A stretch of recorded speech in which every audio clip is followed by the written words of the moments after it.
Hello and welcome back to Views on the Road. I'm your host Steph, and today I'm going to show you how to make an absolutely delicious birria casserole. Moms, chefs, home cooks, you know how sometimes when you're making birria, once you're done making your birria you want to take a nap and then you still have to make the quesatacos. Well, today I'm going to show you how to make them a lot easier for you and your family to enjoy, because guess what? You deserve it. A lot of you mentioned that getting a hold of some beef is expensive. Not to worry. I've also made a ground beef birria chili that works great for this casserole, and it's really going to be up to you to use the recipe on the stovetop, Instant Pot, in the oven, or you can use your ground beef birria chili. Either way, it's going to be equally as delicious. And aside from the birria, the ingredients that you need for this recipe you can find right in your refrigerator. Our birria is falling apart. All I'm going to do is I'm going to place it in another dish, and I'm just going to shred our beef a little bit and place our carrots so that we can get started on assembling our casserole. It smells so good. The combination of the bay leaves and the carrots together with the chili just gives me the goosies. So delicious. And it's super easy to shred. The Instant Pot already tenderized everything till it's fall apart. And pretty much this casserole can feed one teenager that plays sports. I'm just kidding. All I did was just shred it into one of our baking dishes. And if you see a bay leaf, make sure to remove it. And this recipe just got a lot easier. We're gonna be using pre-made tostadas, but I understand some of you like to make your tostadas. And if you need a little help, we're also gonna link the recipe for our perfect tostadas down below. We're gonna start by placing our tostadas right at the bottom of our baking dish. So if you place them like this, that means you're making a tostada casserole. But today we're gonna make a quesataco casserole, so we're just gonna break it in half. Same thing. We're just being silly here. Next, you're gonna take pieces of your tostada and you're gonna place it over the empty spaces. Now we're gonna start our layer of birria. Yummy, yummy. This recipe right here is perfect for those of you that have sports fan lovers that ignore you on Sundays and have their friends over. You know who I'm talking about. This recipe is perfect for that occasion. I feel like you're calling me out. Hey, if the shoe fits. It does. Follow that by pouring a little bit of love right on over. This broth is everything. Today I'm using queso Oaxaca melty cheese, but if you only have access to mozzarella, it works beautifully.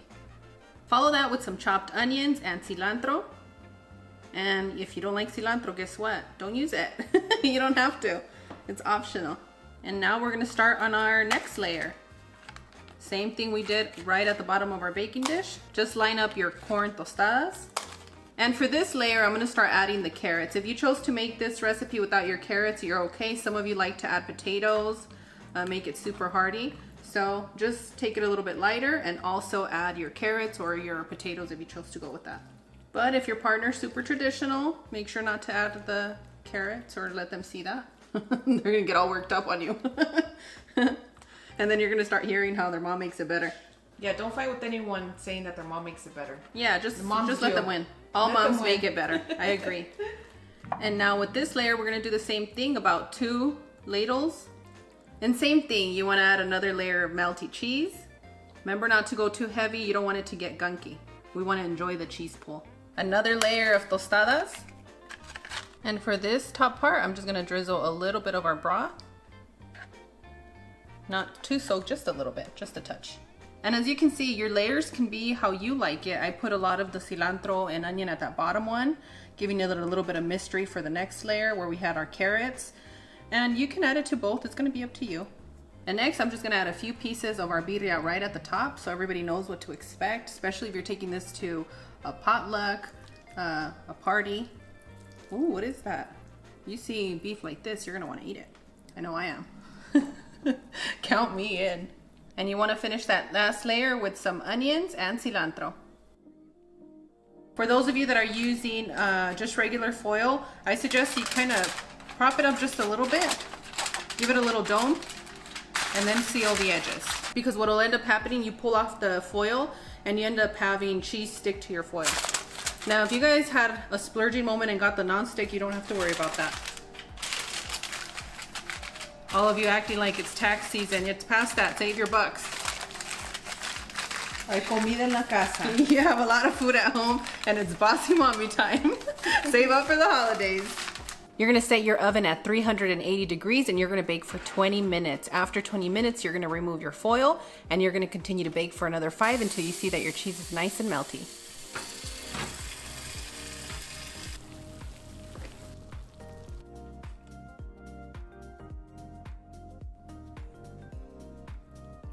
Yummy, yummy. Who's ready for a nice, delicious bite? And this casserole is ooey gooey delicious.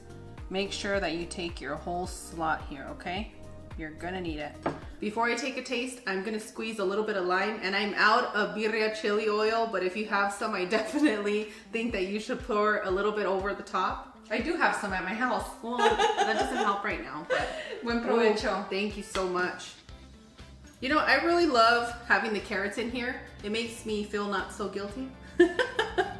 And before I take a bite, my tip to you is gonna be, if you want more of a crunch out of your casserole, do not add extra broth. That's just for those of you that like the ooey gooiness of a casserole. But like I said, if you don't want it, don't pour the broth that we poured in the recipe.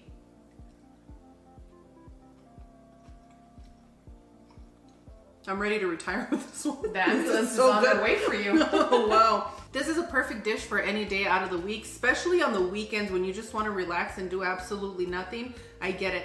This is a recipe you're going to want to make. And the best thing is that you can make your birria the day before, even in the morning if you're using an Instant Pot. It's a boom done type of recipe and I love it. We get asked a lot, can I freeze it and then thaw it out and bake it for later use? You sure can. Just remember, if you're gonna do that, make sure everything cools before you put it in the freezer. And also maybe put a little bit of broth in your Ziploc bag, and the day of baking, you can pour it over the top. So I think that should work for you guys. If you need any more suggestions or aren't too sure if you should do this or that, not to worry, Claudia and I are gonna respond to you in the comments. I can't think clearly. This food is so good.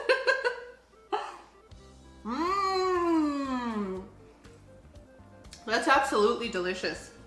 For those of you that are going to be serving this for brunch, this is what you're going to do.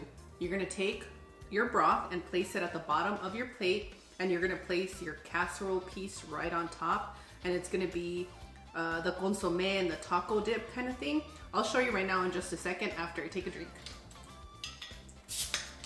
And today I'm going to be drinking tamarindo jarritos. If you love tamarind, you know that this one is a must.